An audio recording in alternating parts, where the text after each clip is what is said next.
이 책은 내가 독서의 중요성을 깨달은 후 읽은 독서법 관련 세 번째 책이다. 왜 같은 주제의 책을 세 권씩이나 읽냐고.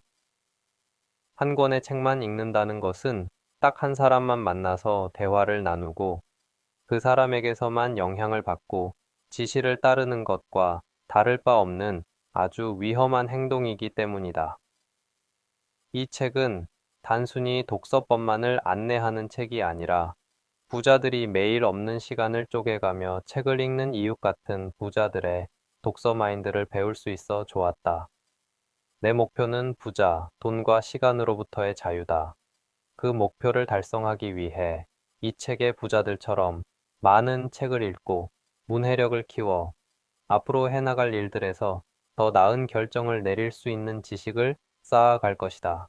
부자들이 매일 없는 시간 쪽에 책을 읽는 이유는 무엇일까요?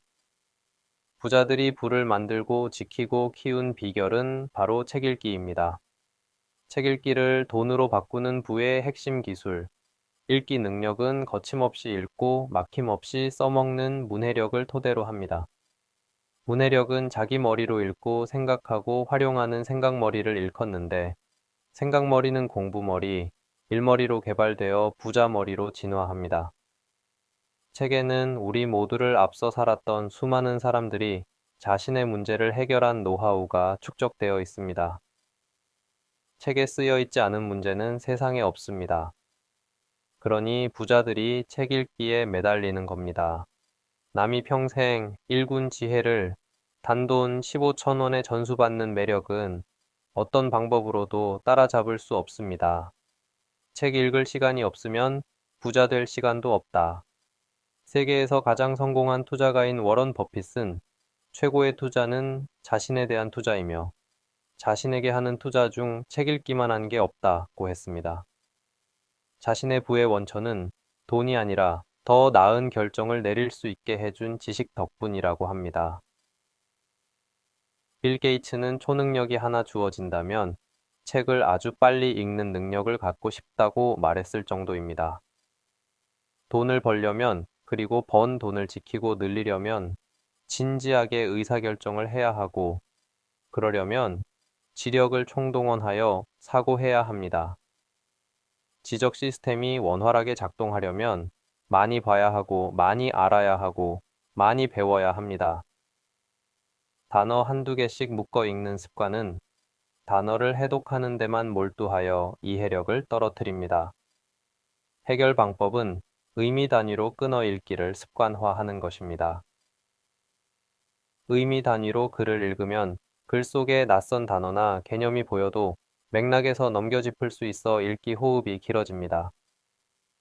읽어드린 것을 아웃풋해야 비로소 책 읽기 루틴이 완성됩니다. 읽고 아웃풋하며 완전히 자기 것으로 만들면 일과 투자에 써먹을 수 있습니다. 밑줄 친 부분 위주로 다시 읽으며 쓰면서 정리하다 보면 이해의 폭이 한결 깊어지고 넓어집니다. 쓰면서 읽는 아웃풋 기술 일성까지 1. 책에 관해 이야기합니다. 무슨 책인지, 저자는 누구인지, 어떤 계기로 읽게 되었는지, 어떤 내용이 왜 도움이 되는지, 누구에게 왜 추천하는지. 2. 책을 덮고 읽은 내용을 떠올려 보세요. 3. 밑줄을 치거나 중요하다고 표시해 놓은 부분을 옮겼습니다. 4. 책의 제목, 저자, 출판사, 출간 연도와 느낌을 간단하게 정리합니다. 5. 책을 읽고 그 책에 대해 리뷰를 작성합니다. 6. 다른 사람에게 가르치기. 7. 북에 세이는 읽은 책을 소재로 또는 그 책을 읽은 경험을 중심으로 쓴 글이다. 가장 고차원적인 아웃풋으로 한 편씩 써모으면 책 한 권이 만들어지기도 합니다. 부자들은 새벽에 책을 읽습니다. 하루 중 에너지가 가장 넘치는 시간이 새벽이라지요. 하루가 어떻게 전개될지 모르니 가장 중요한 것을 일찌감치 해버리는 겁니다. 책은 어디서든 읽을 수 있지만 1시간 동안 집중하여 읽으려면 장소도 정해두어야 합니다. 매일 똑같은 시간에 같은 장소에서 읽으면 습관화가 빠릅니다.